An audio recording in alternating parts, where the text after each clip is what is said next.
안녕하십니까 학우 여러분. 오늘로써 인터넷 강의를 시작한 지 제 14주차를 맞이하게 됐습니다.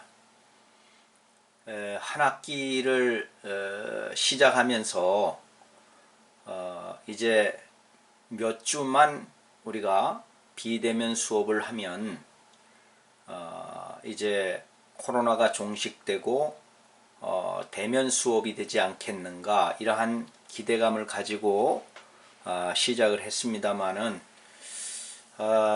이렇게 한 학기를 비대면 수업으로 진행하면서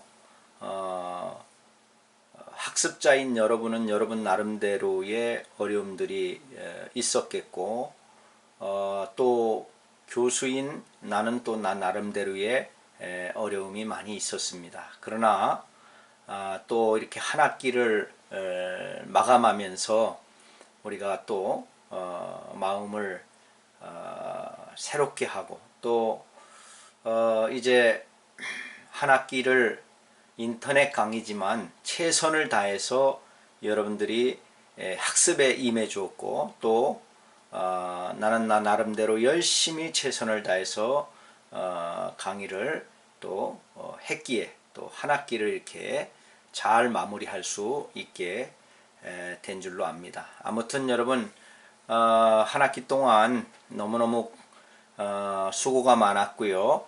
이제 오늘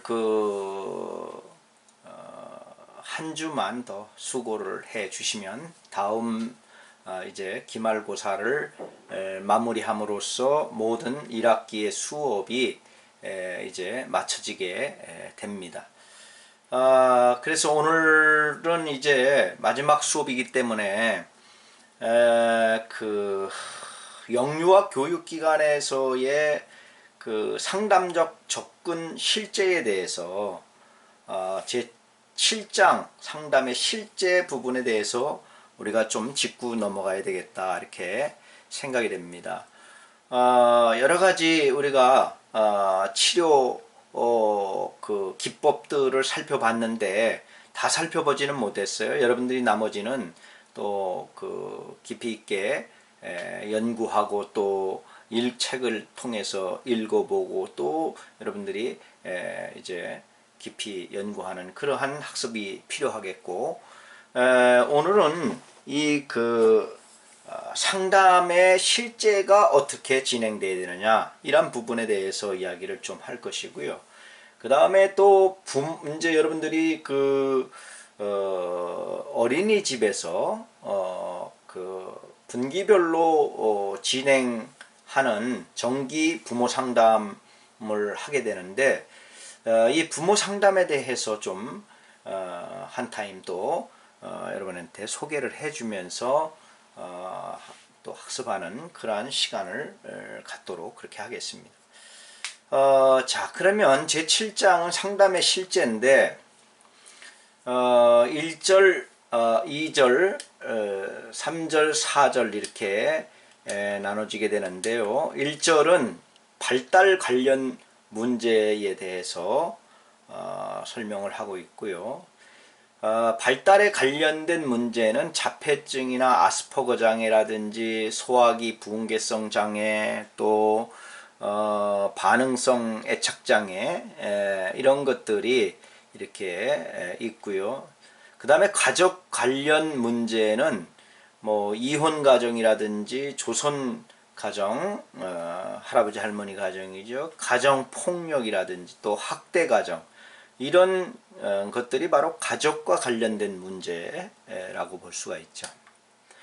그 다음에 이제 3절에서는 심리 사회 정서 관련 문제인데요. 불안이라든지 ADHD라든지 이거는 과잉성 행동 장애, 요즘 많은 아이들이 ADHD에 걸려 있는 모습을 봅니다. 이 정신적인 문제지요. 치료를 빨리 받아야 되는데 이거 인정을 잘 안 하려고 들지요. 누가요? 부모님들이. 그래서 부모들이 빨리 인식을 하고 받아들일 때 우리 아이를 잘 이제 건강한 아이로 키워낼 수 있다는 것을 알아야 되는데요. 참 이게 어려운 문제입니다. 그 다음에 세 번째 우울 문제, 그 다음에 선택적 함묵증, 입을 다물고 있는 거죠. 대답 안 하고. 그 다음에 외상 후 스트레스 장애, PTSD. 이거는 뭐 어떤 어려움이나 어떤 충격을 받았을 때 그걸로 인한 스트레스 장애가 심해서 말을 못한다든가 또 아이가 이렇게 되는 문제들이 많이 따라오게 되는 거예요. 그 다음에 제4절은 부적응 문제입니다. 언어 지연이라든지 뭐 또 또래 집단에서 따돌림이라든지 이런 것들을 통해서 부적응을 하게 되는 그러한 문제들이 심각하게 요즘 사회에 대두된다고 하는 것입니다. 그래서 이런 아동 문제들이 많이 대두되는 이런 때에 우리가 어떻게 실제적으로 이 문제들을 해결해 나갈 것인가는 굉장히 중요한 문제가 아닐 수 없습니다. 자, 발달 관련 문제를 먼저 살펴보면 이 자폐증인데요.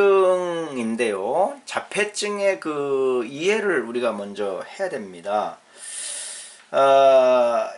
이 그 아동기 자폐증은 전반적 발달 장애의 한 종류입니다. 사회적 기술과 또 의사소통, 또 기술의 손상, 또 비정상적인 언어 발달, 제한된 행동 양식 이런 것이 특징입니다. 사회성 발달이라든지 또 언어 발달, 인지 발달, 정서 발달이 서로 밀접한 관련성을 가지기 때문에 아동기 자폐증은 한 가지 영역에서의 손상이 아니라 발달의 여러 가지 영역에서의 결함을 가지고 있는 이 복합적인 장애이다. 이렇게 볼 수가 있는 것입니다. 자폐증은 여아보다는 남아에게서 한 4배 정도 더 많이 발생을 하게 되는데 여아의 경우 자폐 증상이 더 심하게 나타나기도 합니다. 자폐증은 선천적인 요인에 의해서 나타나는 것으로 이 자폐성 장애는 생후 한 18개월이면 진단될 수 있지만은 대부분의 자폐성 장애 아동의 그 자폐 증상은 한 2세 반 정도의 2세 반 정도 그 전에 이제 발견되는 것으로 이렇게 흔히 알려져 있습니다. 한국 자폐증 진단 검사는 만 3세부터 진단할 수 있는 그러한 검사라고 할 수가 있습니다. 이 아동기 자폐증의 주요 증상을 살펴보면 첫째가 바로 이 의사소통과 언어의 결함입니다. 자폐아들은 의사소통을 위한 언어적 기술 습득에 있어서 지연을 보이기 때문에 의사소통 문제를 볼 수밖에 없습니다.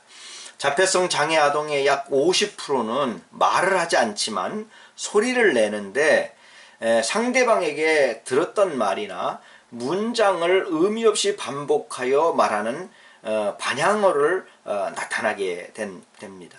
자폐성 장애는 지닌 아동, 이 자폐성 장애를 지닌 아동은 어휘를 습득하였음에도 불구하고 이를 적절하고 유용하게 사용하지를 못하게 됩니다. 일반적으로 구어적 정보를 구체적 또는 문자적으로 처리하는 특성을 보이는데 자폐성 장애 아동들의 음성은 대체로 그 음도가 높고 또 음도의 범위가 좁아서 단조롭게 들리며 소프라노 톤으로 말을 하여서 특이하게 들릴 수밖에 없다고 하는 거죠. 그래서 억양과 뭐 장단 또 강세를 단조롭게 기계적으로 딱딱하게 표현하는 운율적 특징을 보이게 됩니다. 발달 초기에 언어 발달 지연이 되고요. 또 같은 단어나 같은 문장, 같은 질문을 이렇게 반복하게 되게 되죠. 예를 들어서 엄마가 아이한테 철수야 배고파 하면은 아이가 배고파 배고파 배고파 이렇게 계속적으로 이렇게 이야기를 하게 되고 우리 어디 갈까 그러면 갈까 뭐 이런 식으로 소프라노 톤으로 이렇게 이야기를 아이가 반복해서 이야기를 하게 되는 거죠. 그래서 상대방의 말을 앵무새처럼 따라 한다는 거죠. 그래서 말하지 않고 사물을 손가락으로 가리킨다든지 또 말을 할 때에 상대방에게 집중하거나 관심을 갖지 않는다는 거예요. 그리고 자기 이름을 알아듣지만 남들이 이름을 부를 때 반응하지가 않는다는 거죠. 이런 것들이 바로 이 특징이라고 할 수가 있는 것입니다. 두 번째는 이 그 사회적 관계 문제인데요. 자폐 아동의 가장 큰 특징은 다른 사람과의 상호작용에서의 결손으로 이 눈맞춤이 어렵고 또 접촉을 거부하거나 부모에게 집착을 하게 되는 것입니다. 사회 환경에 대해 흥미가 없고 사회적 상호작용을 수용하거나 실행하지 않습니다. 사람에 대한 관심도 거의 없습니다. 그래서 사람과의 대면하는 것이 어렵게 되고 또 이제 사회성이 없기 때문에 함께 이렇게 어울리는 것을 할 수가 없는 거죠. 자, 자폐성 장애를 지닌 대부분의 아동은 다른 사람의 정서적 상태를 지각하거나 또 자신의 정서 표현 또 애착 및 관계 형성에 많은 어려움들을 겪는다는 거예요. 자폐성 장애 아동들은 물건을 다른 사람에게 보여준다든지 또 물건을 가리킨다든지 고개를 흔들거나 끄덕이기 이런 사회적 제스처를 잘 할 수 없다는 겁니다. 또 자폐성 장애 아동들은 두 사람이 사물이나 사건에 함께 관심을 보이며 제스처를 사용하고 바라보는 그런 등의 그 초기 사회적 의사소통 기술에 결함을 보일 수밖에 없는 것이 바로 이 자폐아이의 바로 특징이다 이렇게 볼 수 있습니다. 그 다음에 세 번째는 지적 기능입니다. 자폐성 장애 아동은 심한 지적 장애나 영재로 진단될 수 있습니다. 이들의 지적 능력 범위가 매우 넓지만 75에서 80%가 지적 장애의 수준에 머무릅니다. 자폐성 장애 아동의 공통적인 특징은 발달이 고르지 못하다는 점과 10에서 15%는 특정 영역에서 비교적 우수한 수행성을 보이는 단편적 기술을 지닌다는 것입니다. 기억이나 또 수학 계산, 음악 능력, 또 미술적 재능 이런 데서 특출한 면을 보이게 되는 그래서 그런 한 부분에 대해서 발달이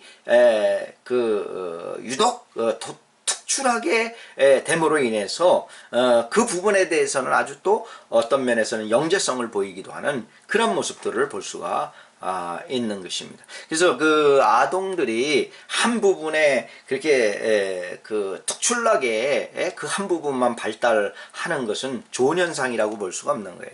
전반적으로 그 아이들이 전반적인 그러한 발달이 함께 따라와야 된다고 하는 거죠. 그 다음에 네 번째로는 감각 자극에 대한 이상 반응인데요. 정상 아동에게 나타나는 자극에 대한 반응이 자폐 아동에게도 나타날 것이라고 예측하기는 어렵다는 거예요. 자폐성 장애를 지닌 다수의 아동은 감각 자극에 이상한 방식으로 반응하여 때때로 감각 자극에 대한 과잉 반응을 보이기도 하지만 때로는 과소 반응의 형태로 나타나기도 하는 것입니다.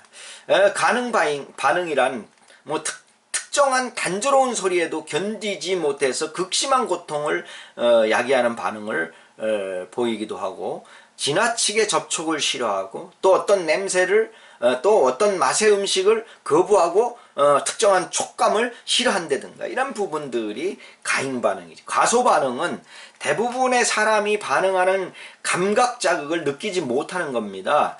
일부 과소 반응적 아동은 주변 맴돌기, 머리 앞뒤로 흔들기, 손이나 물건으로 얼굴을 심하게 비비거나 손가락으로 물체의 표면을 그냥 직직직직 긁어대는 그런 소리를 내는 행동을 하거나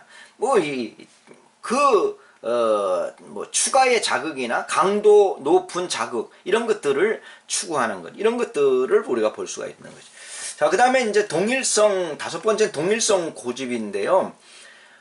자폐성 장애 아동은 흔히 일상적이거나 반복적인 행동을 합니다.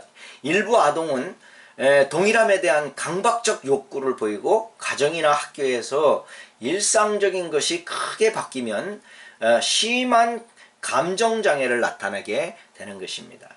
기계적 순서나 절차에 강한 집착을 보여서 약간이라도 일탈하는 경우에 극도로 동요하거나 당하게 되는 것입니다. 그 다음에 이제 한 가지 더 이야기하면 6번째로 의식적 이상 행동 패턴이 있다는 거예요.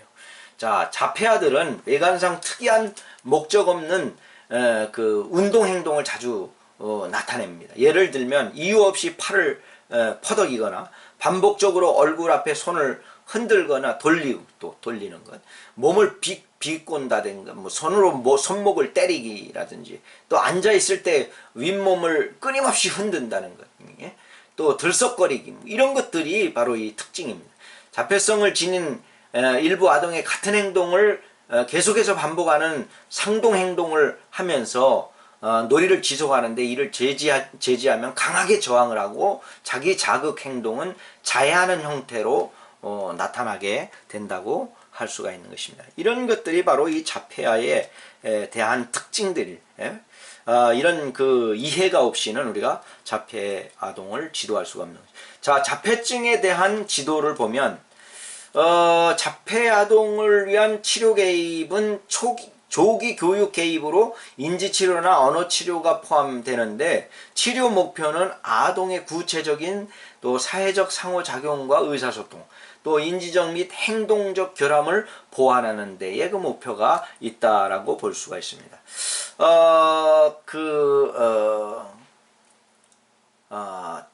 자폐증에 대한 지도를 보면 첫 번째, 대인관계의 어려움에 대한 대응입니다. 어른과의 교류는 훈련에 의해 어느 정도 가능합니다. 자폐 아동은 일반적으로 타인과의 신체적 접촉을 싫어하는데, 이 문제를 해결하기 위해서는 그 아동이 좋아하는 활동을 하면서 신체적 접촉을 자연스럽게 조금씩 시도하는 것이 효과적이다, 이렇게 볼 수가 있는 것입니다. 그 다음에 두 번째는 의사소통 장애에 대한 대응인데요. 자폐 아동은 타인과의 의사소통에 대한 의욕이 기본적으로 약하기 때문에 가능한 풍부하고 다양한 경험을 통해서 타인과 이해하고 싶다는 기분이 생성되도록 하는 것이 필요하다는 거예요. 쇼핑이나 또 산책 등의 그 일상적 경험이나 또 행사에 참여하는 것, 또 여행 등의 그런 특별한 활동이 있을 수가 있다라고 볼 수가 있습니다. 이런 경험을 함께 되돌아보면서 아동이 느낀 점을 언어화하는 기회를 제공하는 것이 필요하다라고 볼 수 있습니다. 뭐 가능하다면 사진이나 비디오도 함께 활용하는 것이 좋다고 보여집니다. 세 번째로는 동일성 유지와 반복 행동에 대한 대응인데요. 자, 자폐 아동은 특정 행동의 반복과 특정 사물에 대한 집착을 통해서 즐거움이나 심리적 안정을 얻고자 하는 경향이 강합니다. 다른 사람에게 피해를 주는 경우 아동의 주의를 분산시켜서 그 행동을 하기 전에 개입을 하거나 반복 행동을 한 후에는 다른 자극을 주어서 그 행동이 계속되지 않도록 해야 하는 것입니다. 흥미를 분산시키거나 하면 안 되는 행위라는 것을 반복적으로 일깨워줘야 한다는 거죠. 두 가지 방법 모두 처음에는 저항이나 짜증을 부리는 등 문제 행동을 보이게 되지만 어디까지나 일시적 반응이기 때문에 중단하지 않는 것이 아주 중요합니다. 그래서 부드럽게 대하면서도 확고하게 접근해 나가면 아이의 특정 행동의 반복과 집착 행동이 약화되게 되는 것을 볼 수가 있습니다. 그 편은 여러분 책에 나온 편은 참고하시고요. 그 다음에 두 번째는 여러분 아스퍼거 장애인데요. 아스퍼거 장애는 자폐성 장애와 아주 유사한 증상을 보이지만 정신지체와 심한 언어발달 지체는 없는 아동을 말하게 되는 것입니다. 이것은 손상되지 않은 인지능력과 의사소통 기술을 가진 아동에게 나타나는 사회적 상호작용이다 라고 볼 수가 있습니다. 자폐증과 마찬가지로 제한적 또 반복적인 상동증적 행동이나 관심을 보이게 됩니다. 하지만 아스퍼거 장애는 인지능력이 정상이기 때문에 학습 성취가 가능합니다. 운동 발달에 있어서는 공을 잡거나 던지거나 자전거를 타는 것과 같은 운동 능력에서 지체를 겪기도 하게 됩니다. 아스퍼거와 이 자폐성 장애의 주요한 차이는 아스퍼거 장애가 있는 아동이 언어 심상 능력이 더 좋으며 언어 지체가 더 드물다는 것과 또 사회 접촉에 더 큰 그런 관심을 보인다는 점입니다. 그래서 아스퍼거 장애 아동은 이 자기중심적이며 사회적으로 부적절하며 매우 추상적이고 한정된 관심에 사로잡히는 경향이 있다라고 볼 수가 있습니다. 또한 서투르고 조화를 이루지 못하는 운동, 또 기이한 자세, 또 뭐 감정이입의 부족, 순진하며 부적절하고 편향적인 사회적 상호작용, 또 뭐 우정형성 능력의 결핍, 또 사회적 격리, 또 서투른 의사소통 능력, 또 날씨와 지도 같은 주제에 대한 집착, 잘못된 학습 방식의 결과로 이해력의 그 빈약함을 이렇게 반영하는 그러한 것이죠. 유창하지만 아주 독창적인 언어를 사용하고 솜씨가 없고 특별한 관심사를 열심히 추구하며 전반적인 특이함을 갖게 되는 것이 특징입니다. 그러나 일반적인 지적 기능과 형식적 언어 기능은 비교적 손상되지 않고 사회적 상황에서의 상호 기능이 손상되어 있습니다. 인지보다는 사회적 상황에 문제가 있는 걸 의미하는 거죠. 자, 그리고 아스퍼거 장애 아동은 정서적 상호작용의 어려움으로 비언어적인 상호작용이 빈약하고 공감을 통한 우정 나누기나 적절한 자기 역할 구사가 어렵다고 하는 것이 특징이라고 할 수가 있습니다. 자, 그 다음에 이제 소화기 세 번째는 분개성 장애입니다. 소화기 분개성 장애. 자, 첫째 보면은 생후 2세까지 정상적인 발달을 이제 보입니다. 2세 이후에 10살까지 그 이전에 퇴행 현상이 나타나는 것이 특징이라고 할 수 있고요. 또 표현 및 수용 언어, 또 사회적 기술, 놀이 기술, 운동 기술 등과 같은 영역 중 최소 2가지 영역에서 기술을 상실하게 된다라고 하는 것이 특징이고, 세 번째는 대부분 심한 정도의 정신지체를 동반, 또 비장성적 뇌파와 경련성 장애를 보이는 그런 경우가 많이 있다라고 보는 거고요. 그 다음에 네 번째는 남자가 여자보다 유병률이 높다라고 볼 수가 있습니다. 그 다음에 네 번째는 이제 그 반응성 애착장애인데요. 자, 이 반응성 애착장애는 자폐와 동일한 증상을 보여서 유사자폐라 이렇게 말하기도 합니다. 또 그 5세 이전에 병적인 보살핌이나 방임과 학대 등의 극단적 양육 형태, 또 빈곤 등의 특정 상황으로 이렇게 이제 발생하는 그러한 현상이 나타나기도 합니다.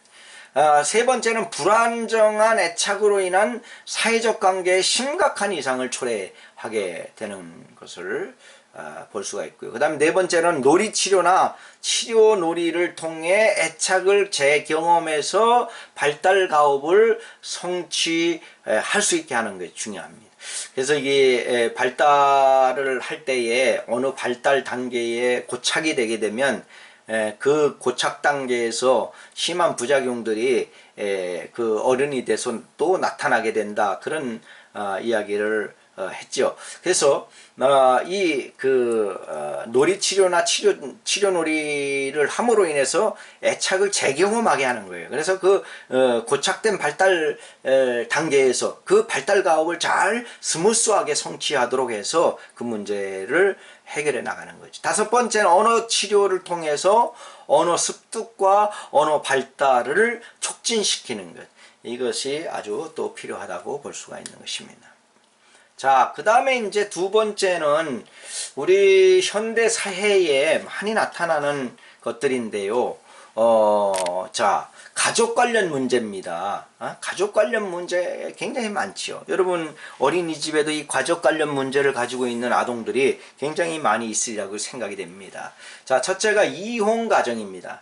한국 사회의 이혼율 증가는 아주 심각한 사회 문제로 대두되어 있다고 하는 것을 볼 수가 있어요. 과거에는 이 이혼이 큰 흉이 되기도 하고 했습니다만 오늘날은 이혼하는 가정들이 많이 증가했기 때문에 이혼이 큰 흉거리도 되질 않습니다. 그래서 이렇게 사회적 또 문제로 야기되는 경우도 많이 있는 거죠. 자, 그 다음에 두 번째는 이혼은 부부 둘만의 문제로 끝나는 것이 아니라 가족 체계 전체에 영향을 미치고 특히 부모의 이혼을 무방비 상태로 받아들여야 하는 자녀에게는 큰 충격과 스트레스가 되는 거죠. 그래서 아이들이 거기서 그 심각한 심리적 상처를 입게 되고 여러 가지 트라우마가 생기게 되는 거죠.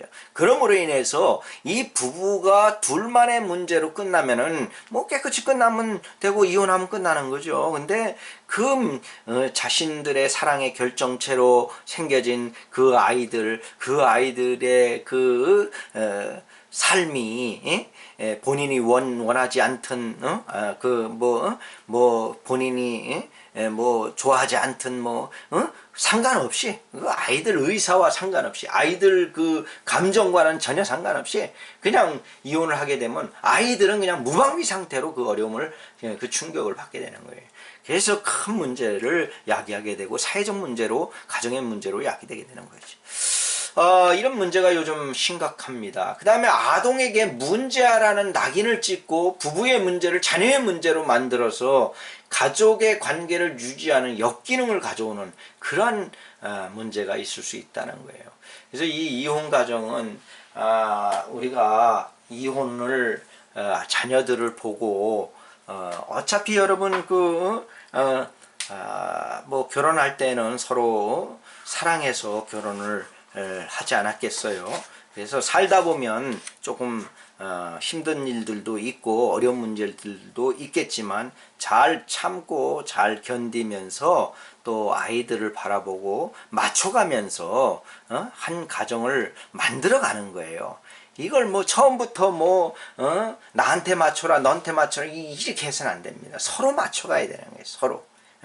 여러분 완벽한 두 사람이 만나는 게 아니에요. 서로 완벽하지 못하기 때문에 만나는 거예요. 왜요? 서로 돕는 배필이기 때문에 남편에게 없는 것이 내게 있고 내게 없는 것이 남편에게 있기 때문에 서로 반대되는 사람끼리 끌리게 돼 있습니다. 그래서 결혼하게 되면요 그것이 서로 보완해야 될 것이 돼야 되는데 그것이 서로 단점이 되고 그걸 지적거리가 되는 거예요. 이렇게 되면 문제가 되는 거죠. 그래서 잘 맞추어서 살아가는 것이 굉장히 필요합니다. 자, 근데 이혼 가정 아동의 특성을 보게 되면은 이혼 가족 자녀들이 겪는 그 일반적인 어려움들을 보면은요, 첫째는 이혼 가정에 대한 이해의 어려움입니다. 부모의 이혼 가정에서 아이는 무방비로 노출되는 경향이 많기 때문에 무슨 이유에서든지 갑자기 엄마와 아빠가 따로 살게 됐어요. 또 자기는 도저히 이해할 수가 없는 게 설명도 없어요. 또 설명을 해준들 아이가 이해를 할 수도 없어요. 그렇기 때문에 그냥 고스란히 아이가 그 부모의 이혼으로 받는 충격은 고스란히 아이 몫이 되는 거예요. 이건 큰 문제가 되는 거죠. 그 다음 부부가 별거나 이혼을 결심하면 늦지 않게 아이에게도 그 사실을 알려야 하고 또 절대 아이의 탓이 아니라는 메시지를 분명히 전달을 해야 돼. 아이들은요 부모가 이별을 하고 이혼을 하잖아요. 그러면 아이들이 받아들이는 건 어떻게 받았냐면 여러분 대부분 아이들이 자기 때문에 엄마 아빠가 이혼한다라고 받아들이게 되는 거예요. 그래서 그 문제로 인해서 아이가 자기 자존감이 땅바닥에 떨어지게 되고 자기 자신을 미워하게 되고 왜? 나는 엄마와 아빠를 이혼하게 만든 장본인이다. 이렇게 탓하게 하게 되는 거죠. 이것을 그렇게 하지 않도록 처음부터 잘 아이한테 설명을 해주고 전달을 해주는, 그리고 아이를 안심시키고 안정시키고 그리고 이해시키도록 노력하는 거, 이것이 굉장히 중요합니다. 그 다음에 두 번째는 분노와 죄책감과 불안감과 상실감 등의 정서적인 어려움입니다. 자, 부모의 이혼을 경험한 아동은 부모에 대한 분노를 느끼게 됩니다. 또 슬픔을 느끼게 돼요. 외로움과 죄책감을 갖게 되고 심한 우울증을 보이기도 하는 것입니다. 그러니까 여러분, 참 부모는 참 노력을 많이 해야 돼요. 이 아이가 겪는 이런 슬픔, 분노, 외로움, 죄책감, 이런 걸, 심한 우울증, 이런 것은 사회적으로 그것이 그 역기능적으로 나타날 때는 어떻게 되느냐면 그 살인으로 나타나기도 하고 뭐 폭력으로 나타나기도 하고 뭐 절도나 강도, 이런 것들로 나타나기도 하고, 굉장한 그 사회적 문제아로, 또 사회적 문제인으로 우리가 만들 수가 있는 그런 큰 이제 그 어려움들이 있게 되는 거죠. 자, 그 다음에 대인관계에서 고립되거나 회피하며 위축되는 경향이 있습니다. 그러니까 여러분 보세요. 부모가 이혼을 했어요. 그럼 아이가 떳떳하지 못한 거예요. 양부모가 있는 그 건강한 가정의 아이하고 또 엄마 아빠가 어떻게 이혼을 했는지 알 수는 없지만 어쨌든 이혼한 그 아동하고는요, 그 대인관계에서 벌써 확실히 차이가 납니다. 위축되고 회피하고 고립되고 어딘가 모르겠 그 숙기가 없고 이렇게 좀 문제가 심각해지게 되는 거죠. 자, 가족의 그 안정감이 붕괴된 것에 대한 분노 감정은 반향적 행동을 일으키고 반사회적 행동으로 나타날 수 있게 돼. 아까 내가 처음에 얘기했듯이 반사회적 행동으로 나타나는 건 뭐예요? 강도, 절도, 뭐 또 폭력배, 뭐 무슨 이런 그런 아주 그 반사회적 행동으로 나타나서 사회에 악영향을 끼치는 그러한 존재로 이제 성장하기 쉽다는 것이죠. 조심해야 되는 것입니다. 그 다음에 세 번째는 달라진 환경에 대한 대처 기술이 부족한 거죠. 자, 아동은 발달 과정에 있으므로 현재의 아동 능력 이상의 것을 책임지도록 하거나 상황에 벅찬 과도한 역할 부여는 하지 말아야 된다는 거예요. 여러분, 아이가 뭐 예를 들어서 달라진 환경이 달라졌어요. 그 달라진 환경에 대해서 아이가 그 부모가 이혼하지 않은 가정이라면 하지도 않는 그러한 일들을 환경이 달라짐으로 인해서 뭐 아이한테 과도하게 역할 부여를 한다든가, 이런 것들은 아주 좋지 못한 대처라는 얘기죠.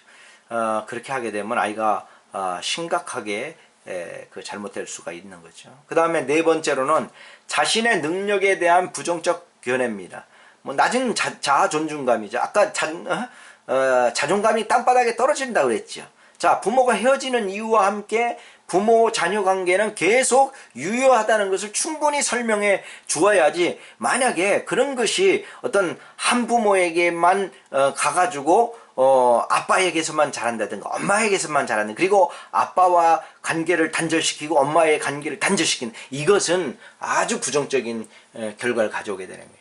설사 어쩔 수 없이 이혼을 부모가 한다 할지라도 부모와 자녀의 관계는 계속 유효하다는 것을 충분히 설명을 해주고, 엄마하고 사는 관계가 된다 할지라도 아빠하고 일주일에 한 번씩 만날 수 있도록 이렇게 하고, 아빠와 그 자녀와의 관계는 계속 유지를 잘 시켜줘야 됩니다. 또 아빠한테 가서 살아도 엄마의 관계를 잘 유지. 엄마가 뭔 문제가 있고 아빠가 어떤 문제가 있어서 이혼을 했다 손쳐도 미운 건 아빠고 엄마인 거예요. 아이가 그 무슨 죄가 있겠습니까? 그렇기 때문에 그 아이에게는 뭐 잘못된 뭐 엄마 또 잘못된 아빠라 할지라도 아빠는 아빠고 엄마는 엄마기 때문에 계속적으로 잘 유지를 시켜주는 것, 이거 굉장히 중요한 거죠. 그렇지 않으면 굉장히 낮은 자존감 때문에 아이가 잘못되기가 쉽습니다. 그 다음에 다섯 번째로는 사회적 지지의 부족입니다. 이혼으로 인해 발생하는 자원의 감소는 아동에게 부정적 영향을 누적시켜서 아동 적응에 보다 심각한 영향을 미칠 수가 있다고 하는 것입니다. 그러니까 여러분, 이혼하게 되면 벌써 색안경을 쓰고 보게 되는 거예요. 예? 사회적으로 좀 이렇게 지탄의 대상이 될 수도 있고, 뭐 또 손가락질의 대상이 될 수도 있고, 요즘 많이 바뀌었습니다만 아직도 그런 것들이 있는 거죠. 그래서 사회적으로 그 아이들이 무슨 죄가 있겠어요. 그 아이들을 지지해주고 사회적으로 이렇게 하는 것들이 필요하다고 볼 수가 있는 것입니다. 이혼가정 아동을 위한 상담 개입을 보면, 상담자는 이혼가정의 아동 발달 수준에 맞추어서 이혼에 대해 솔직하게 이야기해야 하며, 또 이혼가정의 또래 집단을 활용하여 서로의 생각과 감정을 나눌 수 있는 기회를 제공함으로써 아동의 문제 행동이나 정서 문제를 줄일 수가 있게 되는 거죠. 이건 이제 좀 대화가 통하는 어떤 그런 아이들끼리 같이 이렇게 할 수 있는 거죠. 그래서 아동의 발달 수준에 맞춘다고 하는 것이 바로 그런 것을 의미하는 것입니다. 그 다음에 두 번째는 자녀와의 의사소통, 또 이혼 후의 환경적 변화의 최소화, 또 아동의 자기효능감 강화, 또 확대 가족들과의 교류 중대 등을 강화해야 된다. 그래서 이제 집단 상담이나 또 독서 치료나 놀이 중심 인지 행동 치료를 보면은, 자, 집단 상담은 부모의 이혼과 자기 비난 등 감정 표출, 이런 것들, 또 그러니까 자기가 가지고 있는 감정들을 표출해야 되는 거죠. 그 다음에 두 번째는 부모의 이혼으로 경험하는 일상생활의 변화와 감정 변화, 이런 것들을 같이 이야기하는 것. 또 분노와 부모 비난, 또 분노에 대한 대처 방안, 부모의 이혼 후에 경험하게 되는 심리, 또 정서적 갈등과 문제에 대해서 대처하는, 이런 것들이 집단 상담을 통해서 이렇게 같이 해 나갈 수 있는 거죠. 그 다음에 독서 치료는 아동이 자신의 상황에 대해 조급하게 이야기해야 하는 압력을 받지 않도록 서서히 자신의 문제를 들여다보고 해결할 수 있도록 하는 방법이 이 독서 치료인 것입니다. 그래서 차분하게 책을 읽어가면서 자신을 들여다볼 수 있도록 이렇게 하는 방법이죠. 그 다음에 놀이 중심 인지 행동 치료는 아동이 이혼하고 자신에 대해서 올바른 지각을 할 수 있도록 그 이혼에 대한 지각 변화를 위한 상담인 것입니다. 그러니까 엄마 아빠가 이혼하는 그것에 대해서 충분히 그럴 수 있다라고 하는 것, 이런 것들을 잘 상담해서 치료해 나가는 거죠. 그 다음에 이혼에 대한 올바른 인식과 자신에 대한 긍정적 지각을 하도록, 뭐 너 때문에 부모가 이혼하는 것이 아니다. 엄마 아빠 너도 친구하고 이렇게 친하게 지내다가 서로 의견이 충돌이 돼서 서로 다툴 수 있고 또 서로 안 만날 수 있고 그런 거 아니냐? 그래서 그 부분에 대해 이해를 시키는 거죠. 그 이혼에 대한 지각을 다뤄주는 것이 아주 중요하다, 이렇게 볼 수가 있는 것입니다. 이혼가족 자녀의 심리적 탄력성을 증진시키기 위한 부모의 역할을 보면, 부모 자신의 삶을 복구하고 부모로서의 역할을 최대한 지속적으로 할 수 있도록 협조해 나가는 것. 그 다음에 부모를 사랑하고 그리워하는 것에 대해 자녀가 두려움이나 죄책감을 느끼지 않도록 하는 것이 필요하겠고요. 또 그 다음에 부모 간 갈등에 자녀가 끼게 하거나 대화 전달자 역할을 하지 않도록 그렇게 하는 겁니다. 예를 들면, 야, 엄마한테 가서 이렇다고 그래. 아빠가 그렇다고 그래. 그러면 더 가서 아이가 얘기하면, 엄마 아빠한테 가서 이렇게 한다고 그래. 이거 아주 미성숙한 부모의 태도라 아니할 수 없습니다. 이런 사람들이 이게 부모라 할 수가 있는가? 심히도 이 어려운 상황이죠. 그래, 이 부모가 교육을 좀 잘 받아야 됩니다. 부모가 되기 전에 먼저 부모 교육을 먼저 잘 받는 거 굉장히 중요합니다. 자, 자녀가 자기 나이에 적합한 유년 시절을 충분히 누릴 수 있도록 지원해 줘야 되는 거죠. 그게 부모의 역할이에요. 그 다음에 아이들이 가족 위기를 겪는 동안 심리적으로 도움을 주고 일상의 변화에 대해서 미리 알려주는 것. 이거 굉장히 중요하다고 볼 수 있어요. 그래서 이혼 가족 자녀에게 있어서 이런 심리적 탄력성을 증진시켜주는 그 부모 역할이 바로 이런 것들이다라고 우리가 이해하면 되겠습니다. 자, 그 다음에 조선가정입니다. 조선가정. 조선가정은 이혼이나 가출이나 사망이나 실직 등으로 아이를 양육할 능력이 없어진 자녀를 대신해서 조부모가 손자녀를 양육하는 가족. 이게 참 요즘 많아지고 있잖아요. 그래서 제2의 자녀 교육을 하고 있는 거예요. 제2의 양육을 하고 있는 거예요. 벌써 젊었을 때 자식들을 키우느냐고 수고하고 애쓰고 먹지도 못하고 힘들게 그렇게 아이를 키워놨는데 또 결혼을 시켜놓으니까 그 자식들을 또 그 할아버지 할머니한테 맡겨가지고 다시 또 자식을 또 손자 자식을 또 다시 키우는 제2의 양육을 하는 그런 어려움을 주게 되는 거죠.